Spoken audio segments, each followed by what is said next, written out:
Michael Madhusudan দত্তের লেখা চিঠি পাঠ্যাংশটির প্রথম যে পার্টটা সেটা আমরা এই চ্যানেলে আমরা আগের ভিডিওতে দেখানো হয়েছে। তো এটা হচ্ছে তার সেকেন্ড পার্ট। তো তোমরা অবশ্যই কিন্তু সে আগের পার্টটা দেখে নিও, তারপরে তোমরা সেকেন্ড পার্টটা দেখো, ঠিক আছে? দিলে তোমাদের দেখতে অবশ্যই বুঝতে সুবিধা হবে, ঠিক আছে? পুরো ভিডিওটা অবশ্যই দেখতে থাকো। যারা আগের পার্টটা দেখেছো তারা এই পার্টটা কন্টিনিউ করো। দেখো এরপরে যে আরেকজনকে চিঠিটা লিখেছেন সেটা হচ্ছে রাজনারায়ণ, হ্যাঁ, রাজনারায়ণ বসু। তাহলে রাজনারায়ণ বসু হচ্ছে তার আরেকজন ঘনিষ্ঠ বন্ধু, ঠিক আছে? আমাদের যেরকম একাধিক ঘনিষ্ঠ বন্ধু থাকে, তো লেখকেরও কিন্তু সেরকম অনেকটা ঘনিষ্ঠ বন্ধু রয়েছে। তো তিনি কিন্তু এখানে তাকে আবার একটা চিঠি লিখেছেন। কি লিখেছেন চিঠির বিষয়বস্তু দেখো। ইতিমধ্যে তোমার পুরাতন ডেরায় পৌঁছে গিয়ে থাকবে। ডেরা মানে হচ্ছে বাসস্থান। ইতিমধ্যে তুমি তোমার পুরাতন ডেরায় পৌঁছে গিয়ে থাকবে। তোমাকে অনুনয় জানাচ্ছি, মেঘনাদ সম্বন্ধে আমাকে লেখো। তোমার রায় জানবার জন্য আমি রুদ্ধ নিঃশ্বাসে অপেক্ষা করছি। আচ্ছা, এটা হচ্ছে ওই যে লেখক যে একটা কবিতা লিখছেন মেঘনাদ বধ, হ্যাঁ, সেই কবিতাটা কিন্তু লেখক লেখা শুরু করেছিলেন।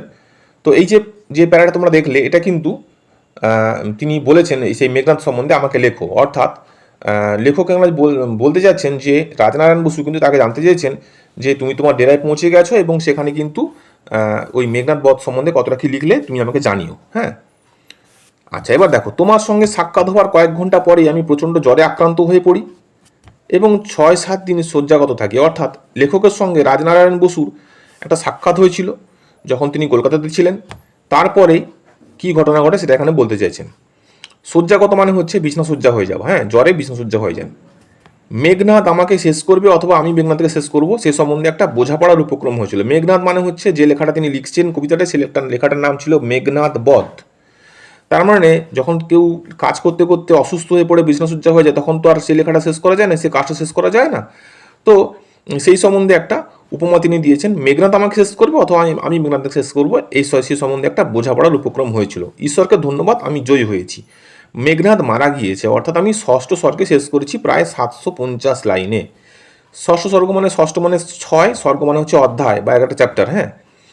তো মারা গিয়েছে মানে কি? মারা গিয়েছে মানে তার লেখার যে কাজটা ছিল সেই কাজটা কিন্তু তিনি জ্বর থেকে উঠে তিনি শেষ করতে পেরেছেন। এবং যেটা শেষ হয়েছে সেটা হচ্ছে প্রায় 750 লাইন তিনি লিখে ফেলেছেন, হ্যাঁ, এবং সেটাই শেষ করে ফেলেছেন, যেটা হচ্ছে 6টা অধ্যায় তিনি লিখেছেন সেই যে কাব্যটা, হ্যাঁ। তো সেটাকে তিনি বললেন যে মেঘনাদ মারা গিয়েছে, অর্থাৎ তার লেখার কাজটা শেষ হয়ে গিয়েছে। তাকে মেরে ফেলতে আমার অনেক অশ্রুপাত করতে হয়েছে। অশ্রুপাত মানে হচ্ছে চোখের জল, অর্থাৎ তিনি সেই লেখাটাকে এতটাই ভাবের মধ্যে দিয়ে লিখেছেন, এতটাই লেখার মধ্যে তিনি ডুবেছিলেন, অর্থাৎ এতটা তিনি মন থেকে সে লেখাটা লিখেছেন যেটা হচ্ছে তার চোখের মধ্যে জলও চলে এসছে সে লেখাটা লিখতে গিয়ে, হ্যাঁ। যাই হোক, অল্প দিনের মধ্যে তুমি এ সম্বন্ধে তোমার অভিমত খাড়া করার সুযোগ পাবে। তিনি বলতে চাচ্ছেন যে যাই হোক তিনি বলতে যাচ্ছেন যে যাই হোক যে অল্প দিনের মধ্যে যখন আমি লেখাটা তোমার কাছে পাঠাবো তখন কিন্তু সেই লেখার সম্বন্ধে কেমন হয়েছে তুমি তোমার বক্তব্য আমাকে জানাতে পারবে বলে লেখক ওই তার বন্ধু রাজনারায়ণ বসুকে জানিয়েছেন, ঠিক আছে? লেখাটা কেমন হয়েছে তিনি কিন্তু সেটা সম্বন্ধেও লেখককে জানিয়েছেন। কি জানিয়েছেন? রাজনারায়ণ বসুকে তিনি জানিয়েছেন। কীরকম জানিয়েছেন? যে এই কাব্য অদ্ভুত রকম জনপ্রিয় হয়ে উঠেছে। কেউ কেউ বলছেন এটি মিল্টনের চেয়ে উৎকৃষ্টতর। আচ্ছা, যেই কাব্যটা তিনি লিখেছেন অর্থাৎ মেঘনাদ বধ কাব্যটা তিনি লিখেছেন সেই কাব্যটা কিন্তু বলতে চাচ্ছেন যে জনপ্রিয় হয়েছে মানে সবারই পছন্দ হয়ে যাচ্ছে সে কাব্যটা, এবং এতটাই পছন্দ হচ্ছে যেটা হচ্ছে কেউ তিনি তার কানে এসছে যে এই লেখাটা নাকি অর্থাৎ মেঘনাদ বধ কাব্যটা নাকি মিল্টনের চেয়ে উৎকৃষ্টতর। মিল্টন হচ্ছেন একজন ইংল্যান্ডের বিখ্যাত কবি, হ্যাঁ, ইংল্যান্ডের বিখ্যাত কবি, যেহেতু তিনি বিদেশে রয়েছেন, বিদেশের বিশ্ববিখ্যাত কবিগুলো সমস্ত ওই সব জায়গাতে রয়েছেন, ঠিক আছে? তো মিল্টন যেরকম ধরনের কবিতা লিখেন তার থেকেও নাকি উৎকৃষ্টতর, এরকম তার কানে এসছে, অর্থাৎ লেখকের কানে এসছে। কেউ হয়তো সেই মেঘনাদ বধ কাব্যটা পড়ে কিন্তু অনেকে বলছেন, কিন্তু সব বাজে কথা। মিল্টনের চেয়ে উৎকৃষ্টতর হতে পারে না কোনো কিছুই। তো লেখক মনে করছেন যে যাই বলে বলুক, আমার কাছে কিন্তু মিল্টনটা হচ্ছে সেরা, অর্থাৎ মিল্টন যিনি কবি তাঁর লেখাটাই সেরা, তার থেকে হয়তো উৎকৃষ্ট আমি হয়তো লিখতে পারবো না, এটা লেখক নিজে মনে করছেন, হ্যাঁ। অনেকে বলছেন এটি কালিদাসের কাছাকাছি।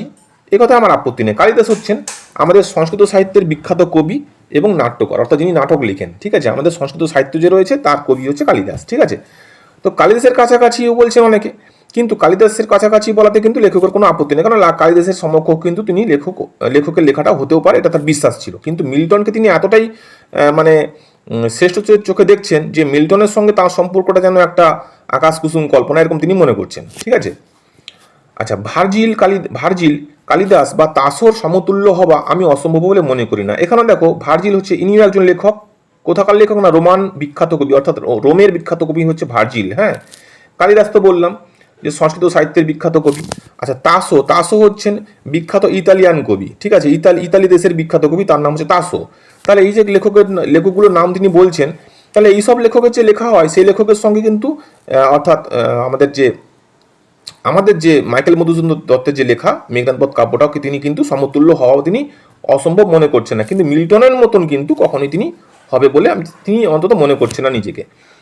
তারা যদিও কীর্তিমান, তবুও তারা নশ্বর পৃথিবীর কবি, কিন্তু মিল্টন স্বর্গীয়। আচ্ছা, নশ্বর মানে হচ্ছে অস্থায়ী, পৃথিবীর সব কিছুই তো অস্থায়ী না। তার মানে আমরা বলি না স্বর্গ নরক, বা আমরা বলি নশ্বর। ঠিক আছে, নশ্বর মানে পৃথিবীর মধ্যে সব কিছুই হচ্ছে অস্থায়ী, সব কিছুই কিন্তু অস্থায়ী, অর্থাৎ মানুষের জীবন হোক সব কিছুই অস্থায়ী। কিন্তু স্থায়ী কোনো কোনো ক্ষেত্রে স্থায়ী হয়, যেমন মিল্টন স্বর্গীয় স্থায়ী ক্ষেত্রে আমরা যেটা বলি অমর হয়ে যাওয়া। তাহলে অমর তো আর মানুষ হয় না, অমর কিন্তু আমরা ভগবানের স্বর্গের জিনিসকে আমরা অমরত্ব বলি। ঠিক আছে, তার মানে তিনি কেন কিন্তু তুলনা করলেন যে মিল্টন যিনি লিখেছেন যা লেখাগুলো, সেগুলো কিন্তু অমরত্ব লাভ করেছে। হ্যাঁ, তো সেরকম কিন্তু আর কোনো কবি লিখতে পারেন না, এমনকি তিনিও কিন্তু পারেননি। সে লোকে যে যাই বলে বলুক, তিনি এটা মনে করছেন। এটাই কিন্তু তিনি তার বন্ধু রাজনারায়ণ বসুকে জানিয়েছেন। ঠিক আছে, তোমার যা মনে হয়েছে তুমি তা লিখে জানাবি। এরকম হাজার হাজার মানুষের জয়ধ্বনির চেয়ে তোমার অভিমত অনেক নির্ভরযোগ্য। তো যাই হোক, এখন লেখক বলতে চাইলেন ঠিক আছে, আমি তোমার যেটা জানালাম আমি লেখাটা লিখেছি, তো এবার তুমি পড়বে, তুমি লিখে তোমার মতামত তুমি জানাবে। কিন্তু যারা দর্শক, যারা হচ্ছে পাঠক, হ্যাঁ, বিশ্বের মধ্যে যে সমস্ত পাঠকরা রয়েছেন, যত বাঙালিরা রয়েছেন, তারা পড়ে যা মতামত জানিয়েছে, তাদের থেকেও কিন্তু লেখকের যে ঘনিষ্ঠ বন্ধু রাজনারায়ণ বসু, তার যে মতামতটা কিন্তু লেখকের কাছে অনেক বেশি গুরুত্বপূর্ণ বলে তিনি মনে করছেন। হ্যাঁ, এরকম শুনেছি যে অনেক হিন্দু মহিলা বইটি পড়ে ক্রন্দন করেছেন। ক্রন্দন মানে হচ্ছে কাঁদা। হ্যাঁ, কারণ তার কানেও এটা এসছে যে বইটার মধ্যে এতটাই একটা মর্মস্পর্শী ব্যাপার রয়েছে যেটা হয়তো চোখে জল এনে দেবে। হ্যাঁ, সেটাও কিন্তু অনেক হিন্দু মহিলা বইটি পড়ে কেঁদেছেন, এরকম কিন্তু তার কানে এসছে।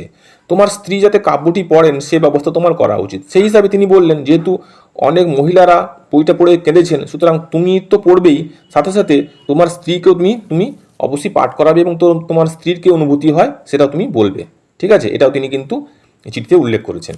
আমাকে চিঠি লিখো এবং এক মুহূর্তের জন্য বিশ্বাস হারিও না যে আমি অকপট ও আন্তরিকভাবে তোমার সর্বশ্রেষ্ঠ অনুরাগী। তার মানে এখানে তিনি বললেন যে আমাকে চিঠি লিখো, আমি তোমাকে যেটা লিখলাম তুমি আমার তার রিপ্লাইটা দিও, এবং তুমি কিন্তু এই বিশ্বাসটা অবশ্যই রাখবে। বিশ্বাস হারিও না মানে বিশ্বাসটা রাখবে। হ্যাঁ, বিশ্বাসটা রাখবে যে আমি কিন্তু তোমার সেই ঘনিষ্ঠ বন্ধুই ছিলাম এবং ঘনিষ্ঠ বন্ধুই আছি, এবং তোমার সর্বশ্রেষ্ঠ অনুরাগী, অর্থাৎ যে একটা আমরা অনুরাগী বলি না, অনুরাগী বা ভক্ত বলি বা ফ্যান বলি। হ্যাঁ, সেরকম আর কি। এটা কিন্তু তিনি মাইকেল মধুসূদন দত্ত রাজনারায়ণ বসুকে জানিয়েছেন। ঠিক আছে, তো এই ছিল তিনটে কবিতা নয়, এই ছিল তিনটে চিঠি। তো আশা করি তোমরা ভালো করে বুঝতে পারলে পুরো বিষয়টা। এখান থেকে যা যা প্রশ্ন আসবে তোমরা আশা করি পারবে। ঠিক আছে, তো কেমন লাগলো ভিডিওটা অবশ্যই তোমরা কমেন্টে জানিও। ঠিক আছে, আর যারা যারা নতুনরা আজকে ফার্স্ট টাইম চ্যানেলটা দেখছো, অবশ্যই চ্যানেলটা সাবস্ক্রাইব করে নিও, যাতে তোমাদের এই যে চ্যাপ্টারের প্রতিটি অধ্যায়গুলো এখানে ভালো করে আমি বুঝাচ্ছি, তোমাদের খুব কাজে লাগে। ঠিক আছে, নেক্সট ভিডিও নিয়ে তোমাদের সঙ্গে আবার দেখা হচ্ছে আরও একটা চ্যাপ্টার নিয়ে।